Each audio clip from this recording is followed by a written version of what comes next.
Quarterback Don Meredith is the league's leading passer. He's thrown for 14 touchdowns and hasn't had a pass intercepted this season. Back when Dallas was fighting to carve out its place in the world of football, On toward the goal line, in for the touchdown. a young quarterback from Mount Vernon, a small town east of the city, captured hearts across the nation. His boyish charm and southern demeanor made him a sensation. Don Meredith, roll 3, Jeff and Hazel's baby boy out of Mount Vernon, Texas, riding 12 jumps to midnight. Take a deep seat, cowboy, you got a long ride. Yet, despite the cheers and roars echoing throughout the stadium, he called home. Don Meredith wants to lead us to the Super Bowl more than anything else in this world. I think that's his #1 goal in life right now. So what would be the question then you would ask Mr. Murkison, the owner? I'd clean house, that's what I'd do. Dandy Don found himself scorned by fans more than any other player of his era. We've come very close to winning 2 world championships, and this has left a big scar on Don because he felt that he sincerely failed the team the last 2 years, losing to Green Bay. The first showman at the quarterback position for America's team. Meredith is a different breed of cat. He's not a hunter, but a lover. He often played with broken ribs, countless concussions, lung wounds, and shoulder injuries. We were playing the Redskins, and Don was beaten up worse that day than I think I've ever seen any athlete take punishment like this in one game. One of his ribs broke, punctured a lung, and while we're in the game, I remember coming back towards the huddle, and he's just lying there, and I said, Don, Jesus, somebody is calling somebody to come carry him off the field. And he just looked up at me and said, just get me to my feet. It's been said he broke his nose more than 20 times, and once finished an entire game despite tearing knee ligaments. Meredith had a gift that reached as high as the heavens and as far as 60 yards on a football field. This is football Texas style. Trying to throw the bomb on the very first play for Bobby Hayes. He's got him. He changed the game. It was on his arm that teams revolutionized their passing defense into a zone scheme. Cowboy quarterback Don Meredith has thrown 23 touchdown passes, tops in the NFL. The first cowboy who played like one, and at the height of his prime, rode off into the sunset, where he became the first legendary Cowboys color analyst in franchise history. He went on to revolutionize TV sports. But once there was another number 17, a spindly-legged quarterback, one of the best of his time. And for decades, he sang for us in the darkest hours of television. Turn out the lights, the party's over. They say that all good things must end. Don Meredith, in just 83 games as a starter, passed for 135 touchdowns and over 17,000 yards passing. Dandy Don Meredith, a Cowboys icon. Merlin Olsen once said that Meredith has a charisma. That's exactly what he's got.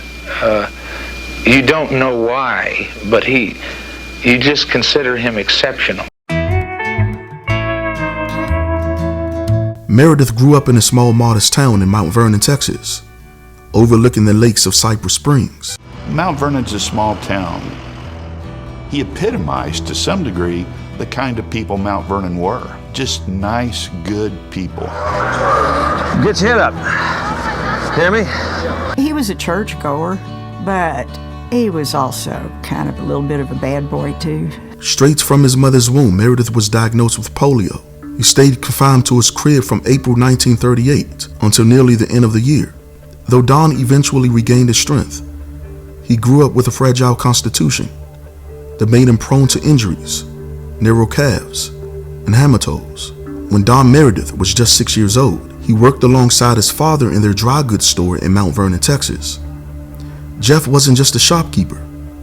He was the heartbeat of a community, the kind of man who built bonds not through grand gestures, but through everyday kindness and quiet strength.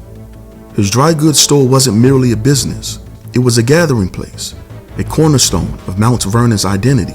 There were only 2 ways to go down there in East Texas if you had all that personality.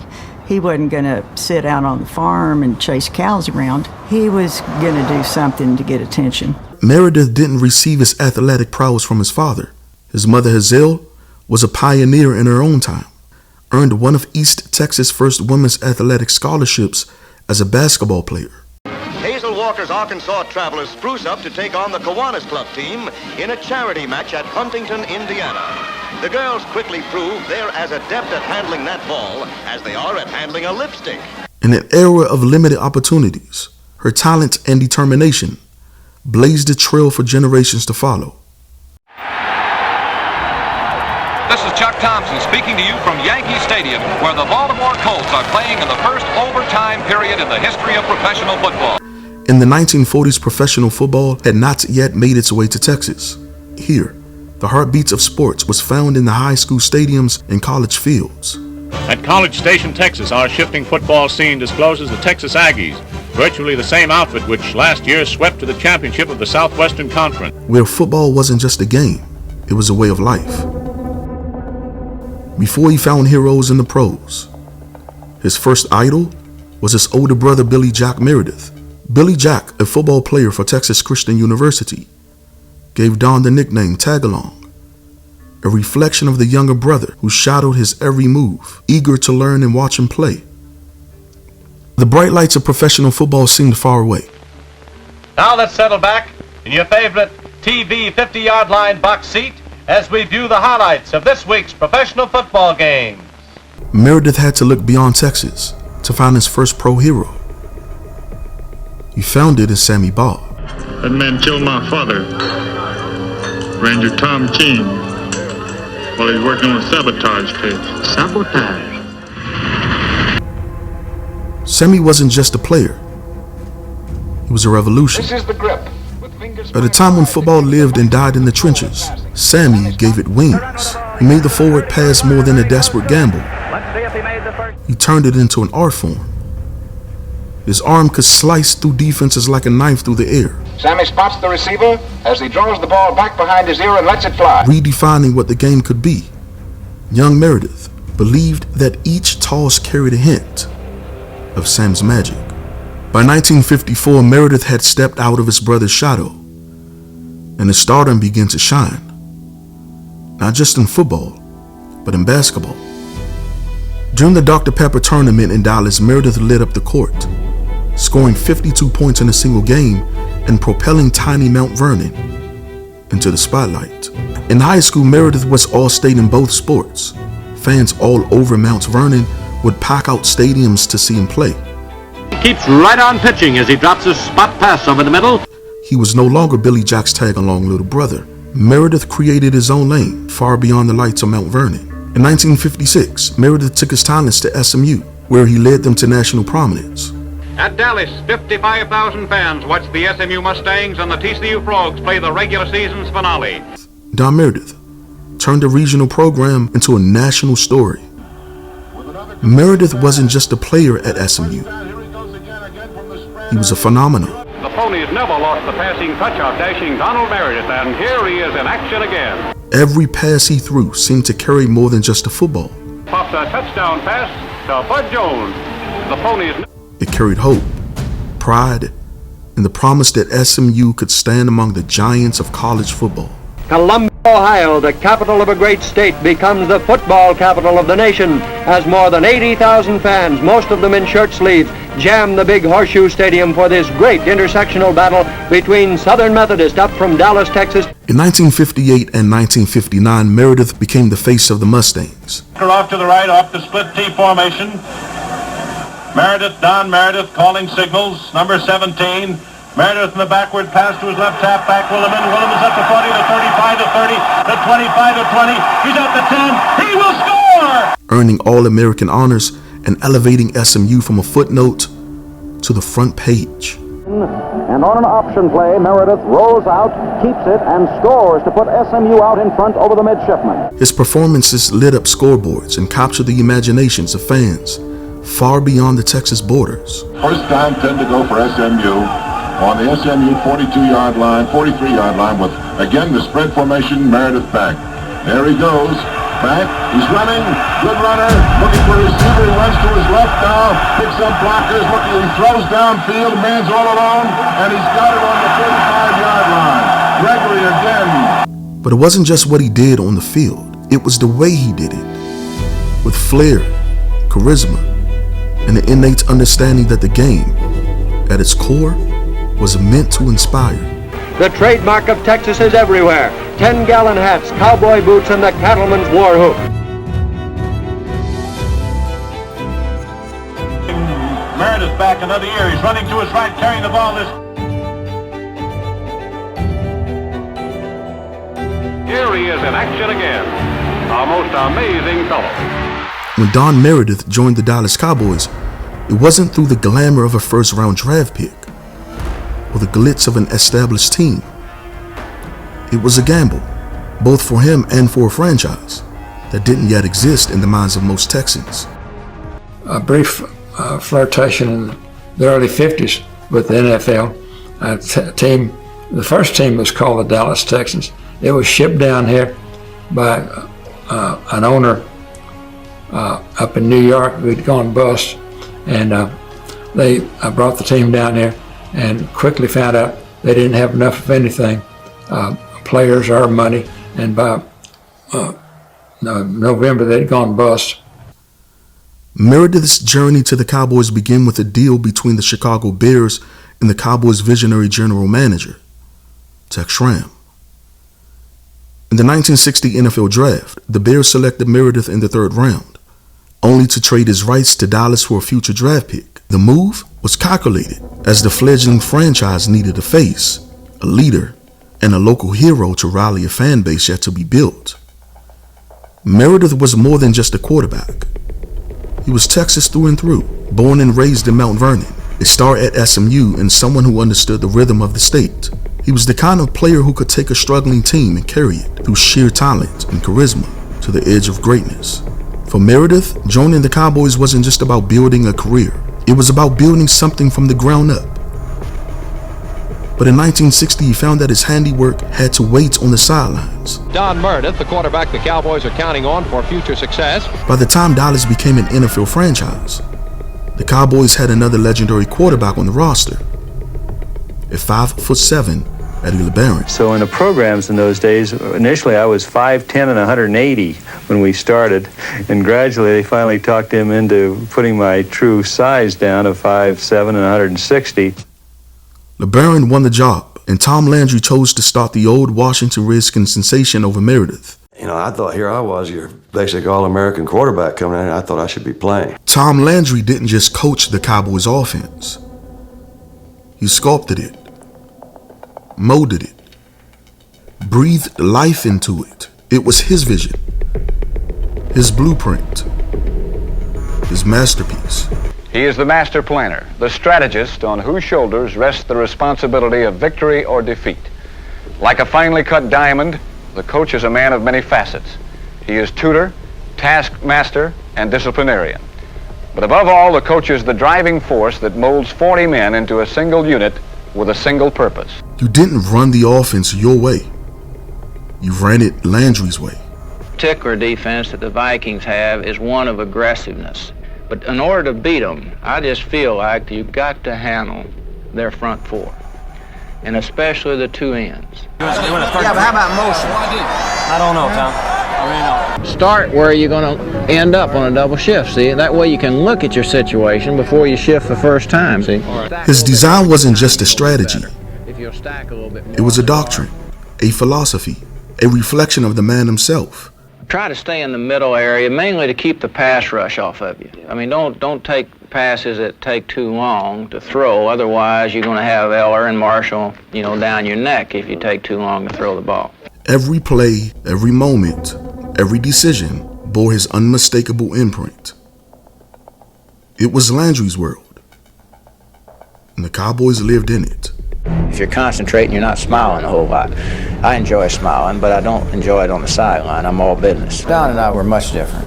Our personalities were different, and I mean, I always liked Don and I always feel warm for him today. Now, I don't know whether he feels the same about me today, but... Married with a child, Meredith was a salesman for an insurance company in the off-season. He made $13 a day.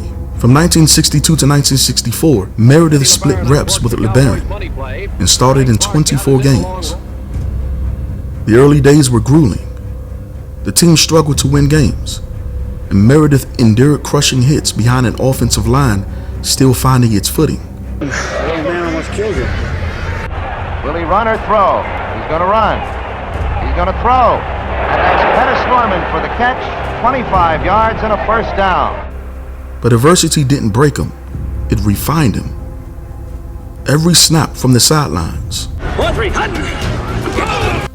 every tough practice under Tom Landry's watchful eye, Stack a little bit more and your timing will be better if you'll stack a little bit more on the guard. shaped Meredith into the leader the Cowboys would one day need. The Cowboys were a struggling franchise that had never enjoyed a winning season, but in 1965, Tom Landry found a player that he could build his team around. Monsters of the Midway make Meredith vacate the passer's pocket. But Don is the final word as he ruins the Bruins with a pass to Steiger. Jim makes a juggling reception and Dallas takes a 14-3 lead. By the mid-1960s, his moment arrived. Don Meredith was the Cowboys' sharpest shooter. Watch in slow motion as Don fires to Frank Clark. But his arrival wasn't as he had planned it. After winning the first two games against divisional teams, the Cowboys lost 5 straight games. As he knifes through 4 Cowboys on this short but spectacular scoring jaunt. By week 8, Meredith, Hayes, and another Cowboys legend, Frank Clark, got hot. Man in motion to the right is Reeves. Meredith goes quickly to the outside to Frank Clark. Clark gets away from a tackler at the 45, dances down to around the 35. In just 7 games, Meredith passed for 16 touchdowns. Hayes had 611 yards and had 8 touchdowns. He can outdistance any secondary. Clark had 383 yards and 3 touchdowns in his last 7 games as a tight end. Speedy Frank Clark could operate at either flanker or tight end and scored from both positions. The Cowboys won 5 of their last 7 games.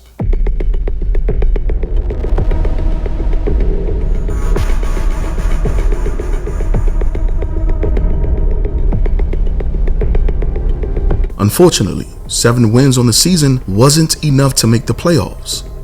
Still, Don Meredith was the first quarterback for Tom Landry to not have a losing record. That record would continue for the next 20 years. After 65, Meredith wasn't just a player anymore. He was the heart of the Cowboys.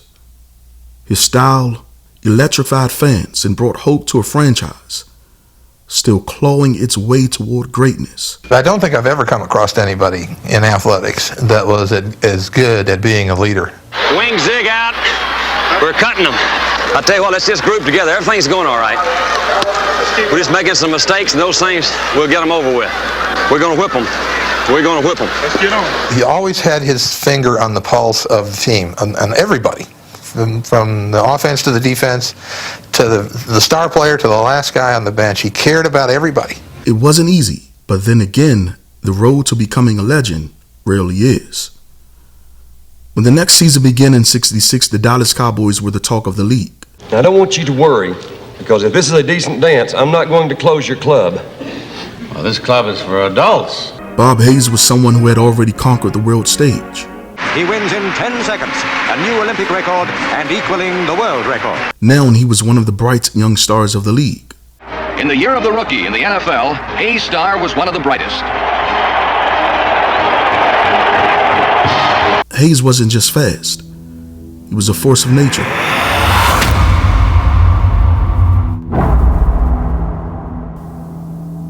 A blur.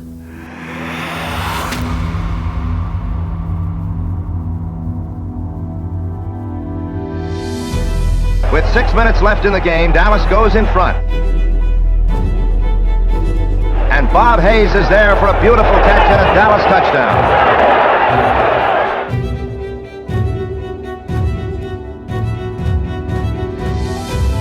If you just give me the ball, I'll do something with it. He can outdistance any secondary. Bobby Hayes was a dangerous weapon for Meredith in 1965. But in 1966, together, they were poetry in motion.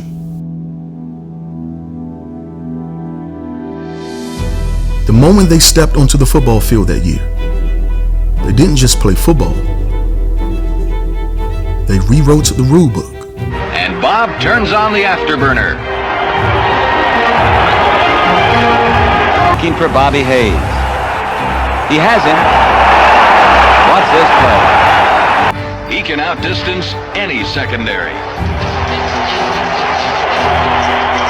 Getting deep to Bobby Hayes. There he goes. I like to get man-to-man. And, of course, this is what makes the big plays. If you can get Bob Hayes man-to-man on somebody, you got a good chance to score. But I don't see him letting Hayes go man-to-man at any time. Records fell like dominoes, and the game itself began to shift. We do have the most complicated offense in the league, mainly because we use so many different formations. In the past, zone defenses were a tool used sparingly, a strategy to blanket an entire offense. But Hayes and Meredith changed that. Hayes' speed and precision forced teams to adapt, to dedicate entire zones to the side of the field where he lined up at. It wasn't just a game anymore. It was a revolution. This is why we have real short patterns now, because we can't drop the bomb on anyone anymore because the defensive backs are playing so far back. Of course, I still utilize my speed as much as possible because this is what we stressed, and this is what our offense around now, speed. Dallas had their first winning season in its franchise. From 1965 to 1968, Meredith's average passing touchdown percentage was the highest ever for a Cowboys quarterback in a 4-year time span. In fact, no quarterback in Dallas Cowboys history ever broke the 6-point mark in a 4-year span. Touchdowns in 1966. Meredith was the only quarterback in that span to be in the top 5 in touchdown percentage for 4 consecutive seasons. Tom Landry, the NFL Coach of the Year, leaves Yankee Stadium with his Dallas Cowboys, the new Eastern Conference champion. In the 1960s, Dallas were without a Major League Baseball team, and the Dallas Chaparrals, their only professional basketball team, belonged to the fledgling ABA. Clean shaven, he turns and fires it up. Good! A league still struggling to find its footing against the juggernaut NBA. And coaches, general managers, we have the sites, we have a schedule ready, and come October, we'll be in business. But the Cowboys were different. They didn't just compete. They defined Dallas, dominating its spirit and consciousness. By the end of the 1966 season, Meredith had led the Cowboys to a 10-3 record. He wasn't just a quarterback. He was the hometown kid, the boy from the sporting goods store. Don Meredith, all-pro quarterback. Back to pass. There it goes. And here it comes, football fans, your own genuine leather Rawlings football. It's the Dr. Pepper Pro Special Football. And look, every ball is autographed by all-pro quarterback Don Meredith. The kid who puts SMU football in front of the nation. A most amazing fellow. Now, with the Cowboys, he resurrected a floundering expansion franchise, lifting it from obscurity to prominence. It was vintage 1966. Someone called the Dallas Cowboys the now team of the mod times. And Don Meredith was to be the leading man of pro football's new age. In 1966, Meredith led the Cowboys to the last NFL championship in league history, Landry versus Lombardi. 2 old trailblazers finally stood on the opposite side in the title game. The game ended with Meredith in a heartbreaking loss that came down to the wire. Intercepted by Tom Brown. Dave Robinson nailed Don Meredith, and the Packers have just taken the championship. For the first time, they reached the threshold of victory. And for the first time, they were turned away, left to reckon with the bittersweet sting of almost. If you get kicked in the nose, is your reaction to wipe your nose or kick back? And I think if the guy stops to wipe his nose, I don't much really want him to play with me. I want the guy to kick back real quick, because I think that's what it's about. I think that's the fighter, that's the instinct, and that to me is guts. In '67, Meredith passed for 9 touchdowns in his first 4 games. Against the Washington Redskins, Meredith was battered, his ribs fractured, yet his will unbroken. It was here that endurance became his ally, and bravery his hallmark. Through pain and pressure, Meredith delivered. He led the Cowboys on a game-winning drive. His performance didn't just win a game that day. It defined a legacy.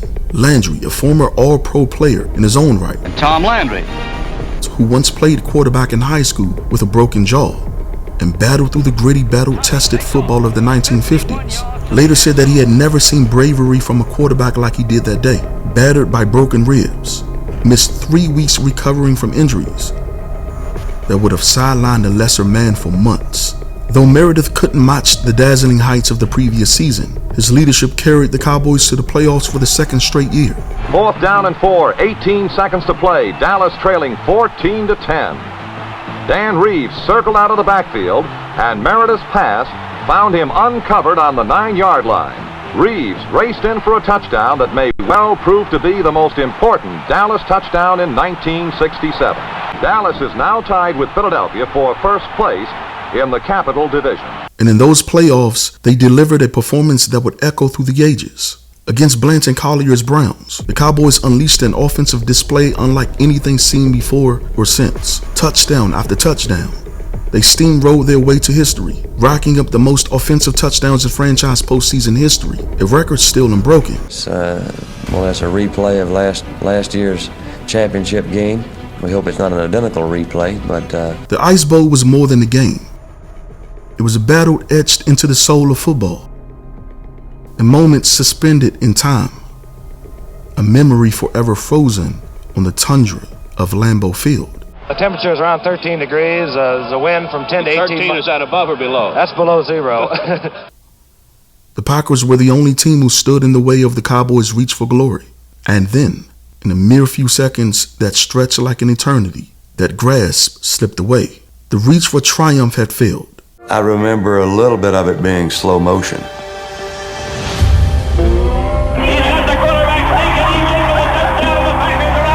And what remained was a loss even more crushing than the year before. The blame didn't fall on the team as a whole, but rested heavily on one player, the player who had carried the Cowboys to that moment, who had been the reason they were there in the first place. And it hurts to lose. And I can't help it. I don't think because you cry, you're a baby. But I think you cry when you're very disappointed. After that season, the boos rained down, and fans demanded Meredith's job. But in 1968, against all odds, he delivered his finest season. It was the dawn of a new season for the Dallas Cowboys. 1967 had ended for them like the year before it, with a saddening loss to the Green Bay Packers in the NFL championship game. The new season was full of promise, but bitter memories of a frozen December still lingered with the Cowboys. With the second highest quarterback rating in football, the Cowboys, owners of the league's top scoring offense, faced the Browns in a highly anticipated revenge game. Yet, on that frigid day, they managed just one touchdown. In 1968, Don Meredith walked away from football. But in my own mind, my own heart, it wasn't enough to compete the way I would like to compete. And for this reason, I am retiring. A departure that sent shockwaves through the league. He had only been a starter for 4 seasons, but in that short span, he reshaped the game. Every one of those seasons saw him perform at an elite level. In 1966, he was crowned the best player in the league, earning the Burt Bell Award. Meredith didn't just lead a team. He gave the Cowboys identity, transforming Dallas into a cornerstone market for the NFL at a time when the city had little to offer the league. The TV deals, the lucrative sponsorships, the Cowboys' national reach. None of it would have happened without Meredith. While Roger Staubach redefined the quarterback position in the 1970s, it was Meredith's arm that first set the standard for what would become the most iconic role in sports, the quarterback of the Dallas Cowboys. Without Meredith, there is no Staubach, no Aikman, no Danny White, no Romo, no Dak Prescott. He was Texas's favorite son during a time when the state had little else to rally around. After retiring, Meredith became one of the greatest color analysts in broadcasting history.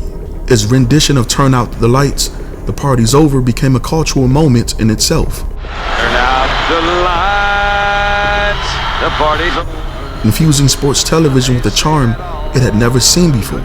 Though it has now been 15 years since Meredith passed, his name continues to echo far beyond the bleachers of Texas.